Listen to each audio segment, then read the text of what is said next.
Hi, ಎಲ್ಲರಿಗೂ ನಮಸ್ಕಾರ. ವಿಜಿ ಕಿಚನ್ಗೆ ಸ್ವಾಗತ. ಇವತ್ತು ನಾನು ಒಂದು ಸ್ವೀಟ್ ರೆಸಿಪಿ ಮಾಡ್ತಿದ್ದೇನೆ. ಹೆಸರು ಬೇಳೆ ಶಾವಿಗೆ ಮಿಕ್ಸ್ ಮಾಡಿ ಒಂದು ಸ್ವೀಟ್ ರೆಸಿಪಿ ಮಾಡ್ತಿದ್ದೇನೆ. ಬನ್ನಿ ಮಾಡೋಣ.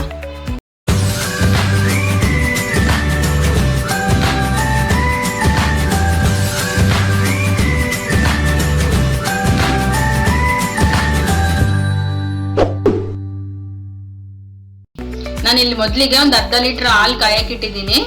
ಇದು ಹಾಲು ಚೆನ್ನಾಗಿ ಕುದಿ ಬರ್ಲಿ ಅಲ್ಲಿವರೆಗೂ ಗೋಡಂಬಿ ದ್ರಾಕ್ಷಿ ಅದೆಲ್ಲ ಫ್ರೈ ಮಾಡ್ಕೊಂಡು ಒಂದು ಮಸಾಲೆ ರುಬ್ಕೊಳ್ಳೋಣ ಅಂತ ಅದಕ್ಕೆಲ್ಲ ಹಾಕ್ಲಿಕ್ಕೆ. ಈಗ ಒಂದು ಬಾಂಡ್ಲಿಗೆ 1 ಸ್ಪೂನ್ ತುಪ್ಪ, ಸ್ವಲ್ಪ ದ್ರಾಕ್ಷಿ,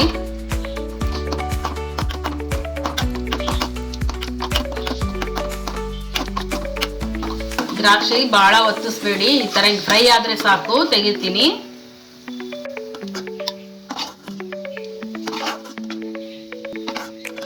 ಈಗ ಗೋಡಂಬಿ,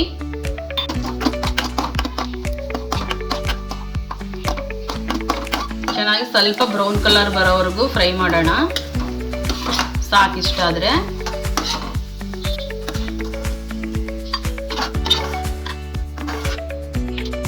ಈಗ ಇದಕ್ಕೆ ಸ್ವಲ್ಪ ಹೆಸರುಬೇಳೆ, ಇನ್ನು ಸ್ವಲ್ಪ ಚೆನ್ನಾಗಿ ಫ್ರೈ ಮಾಡ್ಕೊಳ್ಳೋಣ.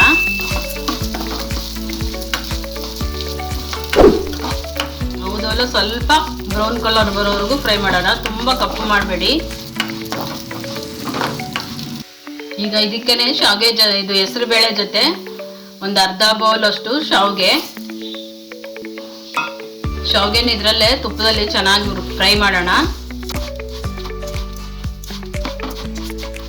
ಸ್ವಲ್ಪ ಫ್ರೈ ಆದ್ರೆ ಸಾಕು, ಯಾಕಂದ್ರೆ ಶಾವಿಗೆ ತುಂಬಾನೇ ತೆಳುವಾಗಿದೆ, ಹಾಗಾಗಿ ಸ್ವಲ್ಪ ಹಿಂಗೆ ತುಪ್ಪದಲ್ಲಿ ಫ್ರೈ ಆದ್ರೆ ಸಾಕು.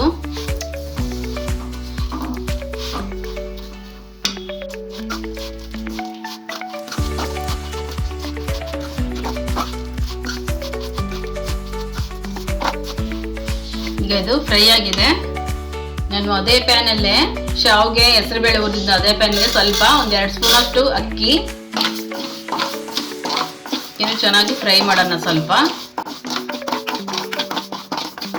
ಅಕ್ಕಿ ಈ ತರ ಹಿಂಗ್ ಹುರಿದು ಹಾಕೋದ್ರಿಂದ ಪಾಯಸ ತುಂಬಾನೇ ಥಿಕ್ನೆಸ್ ಚೆನ್ನಾಗಾಗುತ್ತೆ, ಒಳ್ಳೆ ಟೇಸ್ಟ್, ಮಂದಗಾಗುತ್ತೆ, ಟೇಸ್ಟ್ ಒಳ್ಳೆ ಚೆನ್ನಾಗಿ ಬರುತ್ತೆ. ಹಾಗಾಗಿ ಅಕ್ಕಿ ಸ್ವಲ್ಪ 1-2 ಸ್ಪೂನ್ ಅಷ್ಟು, ನೀವು ಕ್ವಾಂಟಿಟಿ ಎಷ್ಟು ಮಾಡ್ತೀರೋ ಅದ್ರ ತಕ್ಕಂಗೆ, ನಾನಿಲ್ಲಿ ಸ್ವಲ್ಪ ಮಾಡ್ತಿರೋದ್ರಿಂದ 2 ಸ್ಪೂನ್ ತಗೊಂಡಿರೋದೀನಿ. ನೀವು ಜಾಸ್ತಿ ಮಾಡೋದಾದ್ರೆ ಒಂದು 4 ಸ್ಪೂನು 5 ಸ್ಪೂನು ಹಾಕೋಬಹುದು, ನಿಮಗೆ ಮೆಜರ್ಮೆಂಟ್ ಹೆಂಗ್ ಬೇಕೋ ಹಂಗೆ ಹಾಕೋಬಹುದು. ಈಗ ಇದು ಅಕ್ಕಿ ಫ್ರೈ ಆಗಿದೆ.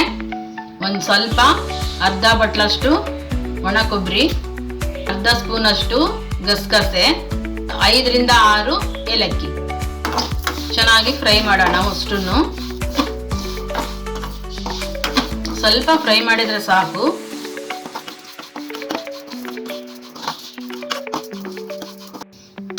ನೋಡಿ, ಎಲ್ಲ ಸ್ವಲ್ಪ ಬ್ರೌನ್ ಕಲರ್ ಎಲ್ಲ ಹುರಿದಿದೆ.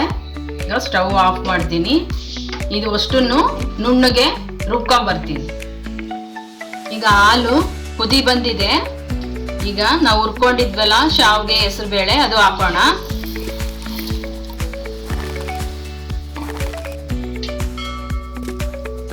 ಇದು ಒಂದು 5-10 ನಿಮಿಷ ಬೇಳೆ ಅದೆಲ್ಲ ಚೆನ್ನಾಗಿ ಮ್ಯಾಶ್ ಆಗೋವರೆಗೂ ಬೇಯಕ್ ಬಿಡೋಣ.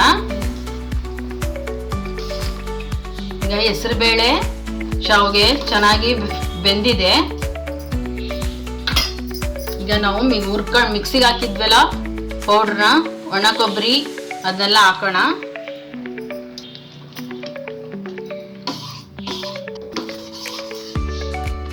ಈಗ ಸ್ವಲ್ಪ ಅರ್ಧ ಲೋಟದಷ್ಟು ನೀರು ಹಾಕ್ತೀನಿ.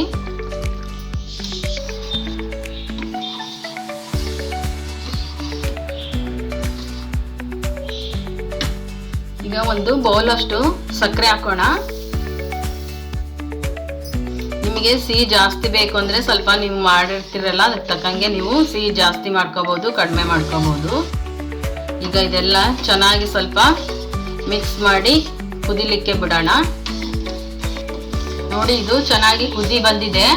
ಈಗ ಇದು ಆಗಿದೆ.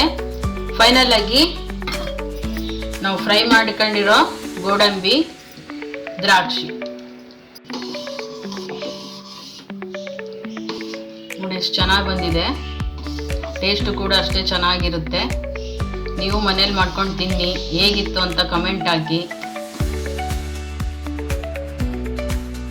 ಈಗ ಫೈನಲ್ ಆಗಿ ಶಾವಿಗೆ ಹೆಸರುಬೇಳೆ ಪಾಯಸ ರೆಡಿಯಾಗಿದೆ. ಹೇಗಿತ್ತಂತ ನೀವು ಮನೇಲಿ ಮಾಡ್ಕೊಂಡು ತಿಂದು ಕಮೆಂಟ್ ಹಾಕಿ. ಆದಷ್ಟು ಜನರಿಗೆ ಈ ವಿಡಿಯೋ ಶೇರ್ ಮಾಡಿ. ನನ್ನ ಚಾನಲನ್ನು ಸಬ್ಸ್ಕ್ರೈಬ್ ಮಾಡಿ. Thank you.